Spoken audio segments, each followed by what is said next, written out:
Shush. Baldur was the most beautiful and beloved of the gods. He was son of Frigg and Odin, and what a son. He warmed the hearts of all who knew him. He was joyful as he was courageous. Yet he also had nightmares that plagued him. The dream was something dreadful, as if something lurked around the corner, waiting to reveal itself and what fate had in store for him. Odin, who had foreseen the future, knew this was no dream to be cast off come the light of day. Upon telling Frigg, she set out, making everything in nature and the nine worlds swear an oath to never harm Baldur. Upon completing her task, she headed home, but stopped at an old oak at the edge of Asgard and made it swear too. She started to walk away when she noted some sprigs of mistletoe growing in the branches. It's so small it couldn't hurt my Baldur, she thought. It isn't even a proper plant with its own roots. So she returned to Asgard to tell the gods of the news. They rejoiced, and Loki, who had always won for mischief, tossed a boulder at Baldur, but it bounced right off. He was dismayed that now the beautiful and beloved Baldur was invincible.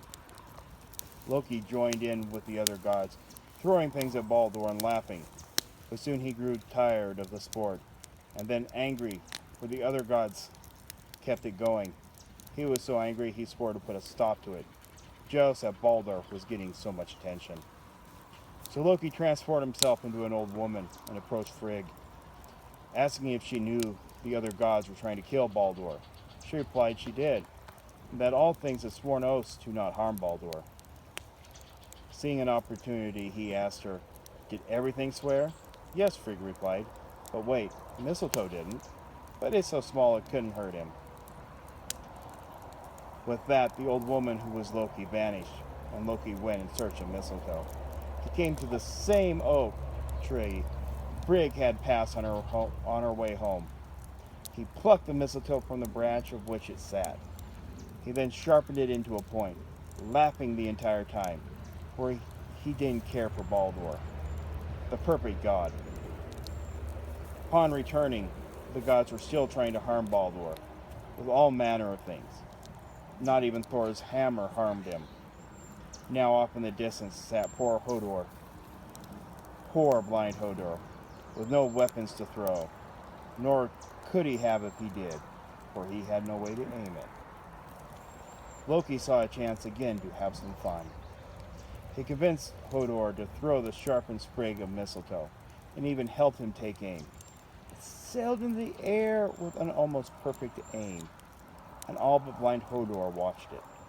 It struck Baldur in the chest, piercing his heart, and Baldur fell down lifeless. The whole of Asgard fell just silent and unmoving, as if holding its breath for the briefest of moments. It was at this time Loki took off as fast as he could, running from Asgard, knowing that this trick had gone too far. Then everything began to shriek and wail, lamenting the death of Baldur. Frigg was inconsolable as she held on to Baldur's body. The other gods seized poor innocent Hodor, who had been tricked into his crime, and bound him in chains, planning to find a suitable punishment for him later. But Loki had fled, and the gods swore to find him and make him pay for his treacherous actions. Frigg begged for someone to go to Helheim, and begged the goddess Hel to release her son Baldur. Odin offered to go, but Hermod stopped him, reminding him how much Hel despised him for banishing her. So Hermod went in his stead, traveling 9 days and nights to reach Helheim. Upon Odin's own horse Sleipnir, he rode to reach Helheim, as quick as he could, for the god's time was of the essence. When he arrived there, he knelt in homage to Hel and asked her to return mighty Baldur, who sat next to her in a place of honor. He was as pale as a corpse, yet still beautiful even in death. He told her how everything weeps for poor Baldur, to which she replied, "If everything of the nine worlds weeps for him, I will release him.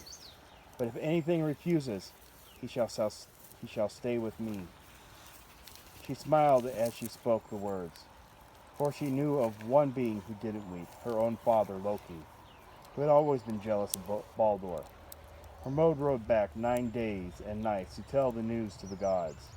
The gods went themselves and sent messengers to all across the 9 worlds to make sure all wept for Baldur.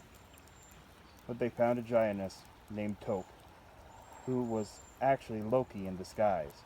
She said, "Let hell keep what is hers." And so the gods returned to Asgard for the funeral of beloved Baldur.